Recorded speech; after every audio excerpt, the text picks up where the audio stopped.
Has the market and the organic consumer changed in this country and then I guess in America as well, or are they broadly still the same people? We just find different ways of reaching them.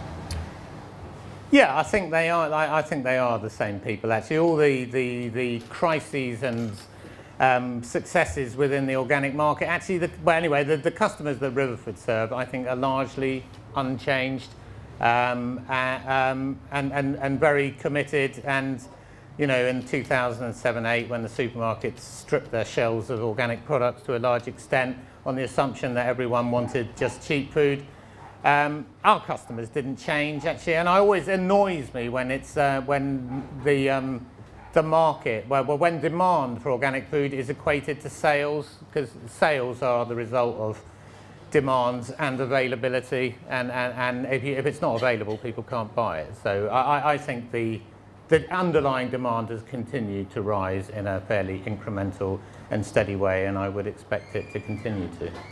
And would you see a similar thing in the US? Yes, whatever name you end up calling it, it has been amazingly successful. When I started back in 1965, there were very few people who could even spell organic. And now in the US, it is over a $50 billion a year business. And that's why all these people are trying to sneak in and benefit economically from pretending to be part of it.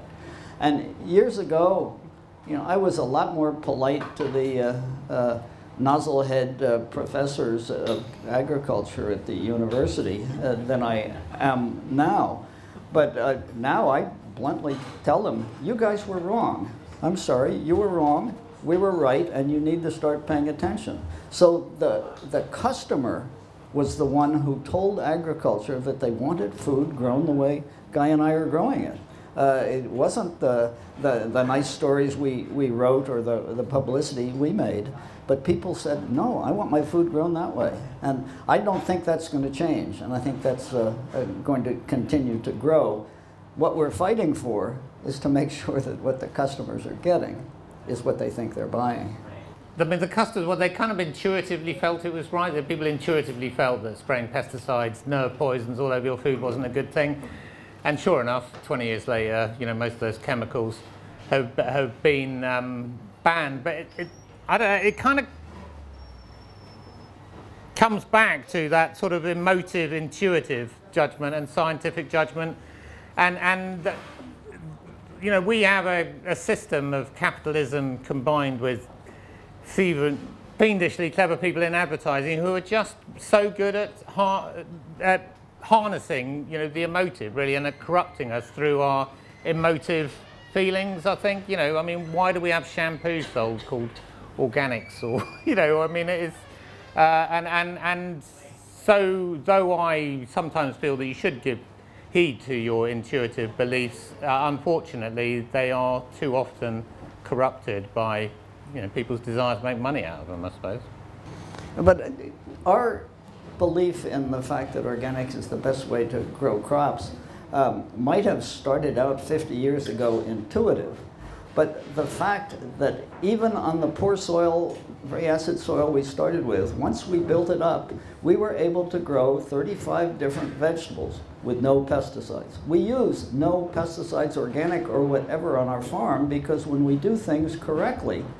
Now, if that is true, and I know farmers all over the world who will tell you the exact same thing, then the people pushing pesticides are pushing a technology that is absolutely unnecessary if the farmer looks deeper into what's going on and figures out how to do it. I was talking to Apple, a large Apple, non-organic apple grower at our cider debate in Oxford last week, who said that some of the products that are used in orchards have been removed, and a lot of growers have seen their yields go up as a result of not using them, which is interesting. Well, I mean, the neonicotinoid debate, I mean, I've actually got the president of the NFU coming to my farm later this month, and I will point this out to her. You know, they stated, I don't know whether it's still on their website, that oilseed rape yields would decline 20% if neonicotinoids were banned. They banned them and they went up by 20% actually. So it was, And similarly, glyphosate, which the argument's raging about. I mean, if you Google glyphosate and go, and the first thing that'll pop up will be an NFU advert. And apparently the need for labour is going to double on farms. And I can't remember the other completely outrageous claims that they will make, you know, to support the use of a chemical which is almost certainly going to be banned, I would say, in the next 10 years, probably, possibly sooner. Anyway, so I suppose the science that we're told about is just too often wrong, isn't it? To support Eliot's point. Well, just to follow up on what you mentioned about a farmer giving up pesticides and finding it worked better. The leading researcher many years ago on the whole idea that if you grow plants correctly, you don't have pests was Francis Chebousseau, a French researcher. And he wrote a book, Les plantes malades des pesticides, plants made sick by pesticides. And in his research, he found that it was actually making them weaker and more susceptible. Now, the reason you've never heard of him is because his books have almost been burned, I think, by the chemical industry. It's hard to find a copy of it anymore. The world is changing. I went to a course in Cornwall just before Christmas, given by an Australian soil scientist, Graham Salt, I think he was called. And it was absolutely extraordinary, talking about the importance of the soil biome in contributing to soil fertility and plant health. And there were 200 conventional farmers there.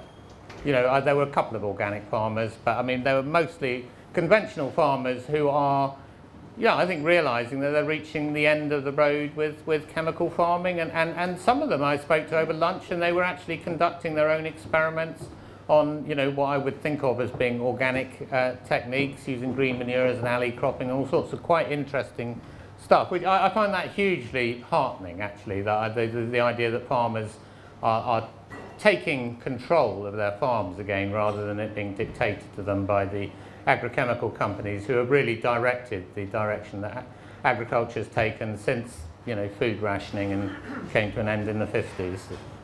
Yeah, Guy, that same movement is going in the U.S. There's a book, I suspect it's on the table back there, by a real Midwestern, you know, tan line across the head, big tractor driving, 5,000 acre farm, and it's entitled Dirt to Soil.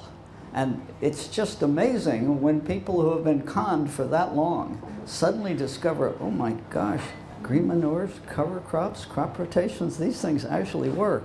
And Gabe Brown's book, which Chelsea Green published, is really opening eyes of large-scale farmers all over the world.